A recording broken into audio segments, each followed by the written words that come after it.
देश में मेडिकल की पढ़ाई के लिए आयोजित नीट की परीक्षा में रिकॉर्ड बनाया है शोएब आफ्ताब ने।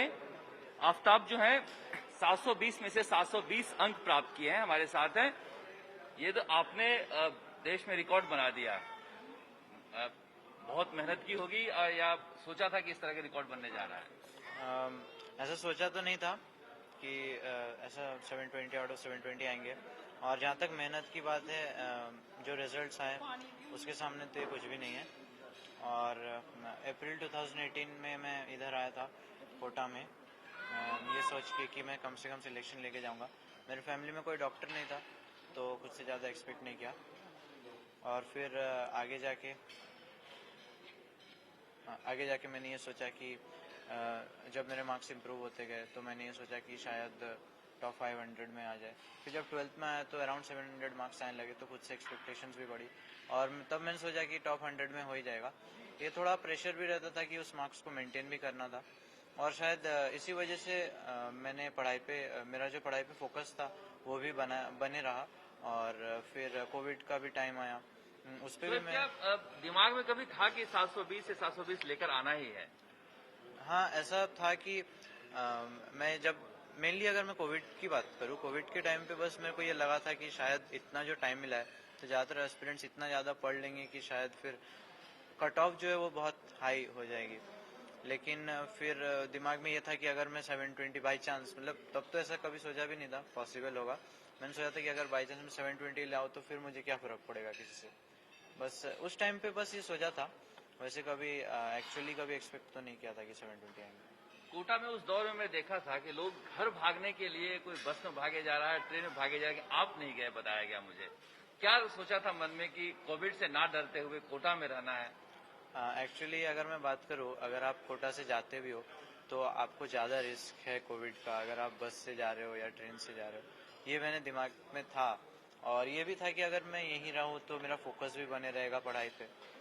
और ये सब सोचा और ये था कि ड्रीम को पूरा करना ही है चाहे कुछ भी आ जाए, और शायद इसी वजह से इतना हो पाया। आफ्ताब, ये देश में हर कोई जानना चाहता है कि टॉपर में ऐसा क्या है, वो क्या करता था दिन भर, कैसे पढ़ता था? इसके बारे में आप जरा बताइए लोगों को।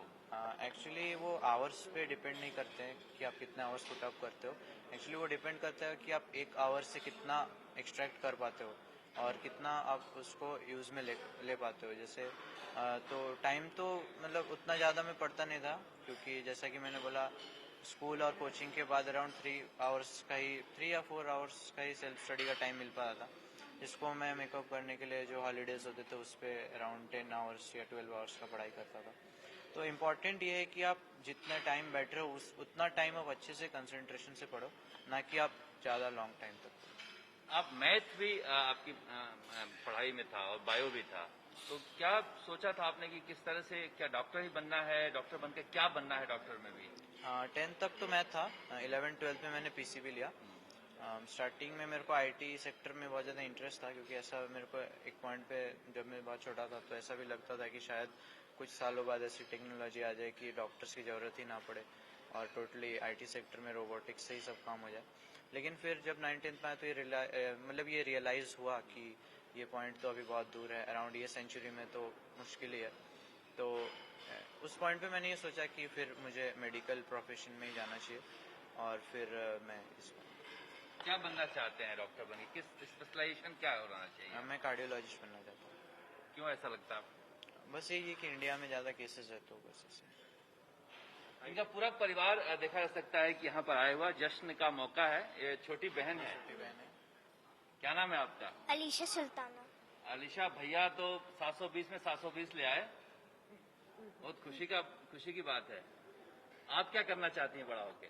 मैं भी उसकी तरह ही एक डॉक्टर बनना चाहती हूँ, न्यूरोलॉजिस्ट बनना चाहती हूँ। और मैं ये मतलब इंस्पायर्ड हुई हूँ उससे कि मुझे उसकी तरह ही बनना है और जो भी ड्रीम है उसको पूरा करना है।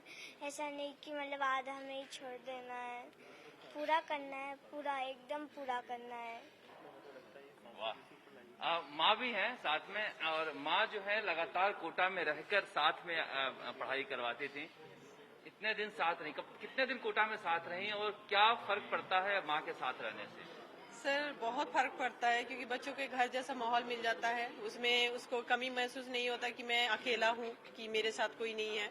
माँ है तो दुनिया की सारी चीज उसके साथ रहते हैं सर, खाना पीना और भी कोई रिकमेंड जो रहता है सारे मैं पूरा करती थी। मैं मार्केट वगैरह जाती थी, कभी भी उसको पढ़ाई पे फोकस करने देती थी, कभी भी बाहर की कोई प्रॉब्लम फेस करने नहीं देती थी सर।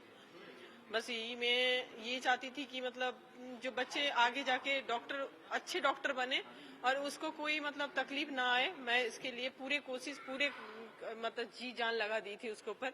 और इस लॉकडाउन में भी मैं डरी नहीं, मैं यहीं पर ही बैठी थी। और मैं कभी कोई जगह सील हो गया था, बहुत सारे जगह। फिर खाने पीने का थोड़ी बहुत प्रॉब्लम फेस करना पड़ा। मतलब मार्केट भी उस टाइम में भी मैं चले जाती थी, पुलिस पोस्ट था, फिर भी जाती थी मैं मास्क लगा के, सैनिटाइजर लगा के सेफली रहती थी। फिर मार्केट कर लेती थी। बच्चे को कभी परेशानी नहीं आई इसका, लेकिन वो पढ़ाई पे फोकस करते रहे और वो आगे बचपन से ही शोएब इतनी पढ़ाई में इतनी दक्षता थी उनकी। ये सर पढ़ाई में उसका बहुत है, ज्यादा टाइम उसको स्टडी रूम में ही मिलता था वो। और उसको मैं बाहर जाने बोलती थी, खेलने में भी क्या, मार्केट जाने में भी, कोई बाहर घूमने जाने में भी, शॉपिंग करने में भी बोलते थे कि नहीं मम्मी आप चले जाओ, मुझे पढ़ना है, और नहीं पढ़ूं तो मैं आगे जाके कैसे अच्छे डॉक्टर बन सकूंगी। तो ये बहुत ही बात मतलब मैं उसके ऊपर मैं खुद रियलाइज किए। और उसको बहुत हिम्मत दिए कि बेटा आपको कोई कमी नहीं रहेगा। और इसके बैकग्राउंड में भी तो मेरा बिहाइंड में था, मेरे हस्बैंड थे, तो मेरे हस्बैंड भी इसका बहुत ही रोल था, क्योंकि वो फाइनेंशियली कोई भी परेशानी नहीं आने दिए मुझे। और वो भी एक छाव की तरह मेरे साथ रहा। बस थैंक यू सर। माँ बाप के लिए ये बड़ी बात होती है कि अपने बच्चे को इस तरह से पाले पोसे, साथ रख के पढ़ाई लिखाए। तो एक बड़ी कामयाबी है उड़ीसा के आफ्ताब ने 720 में से 720 लाकर हिंदुस्तान में इतिहास रचा है। और ये बड़ा मौका है, इसलिए इस तरह से परिवार में भी खुशी है। पूरा परिवार यहाँ पर जयपुर आया हुआ है और सभी लोग यही कह रहे हैं कि अगर कोई मन में ठान ले तो कामयाबी दूर नहीं होती है। कैमरामैन शर्मा के साथ शरद कुमार, जयपुर, आज तक।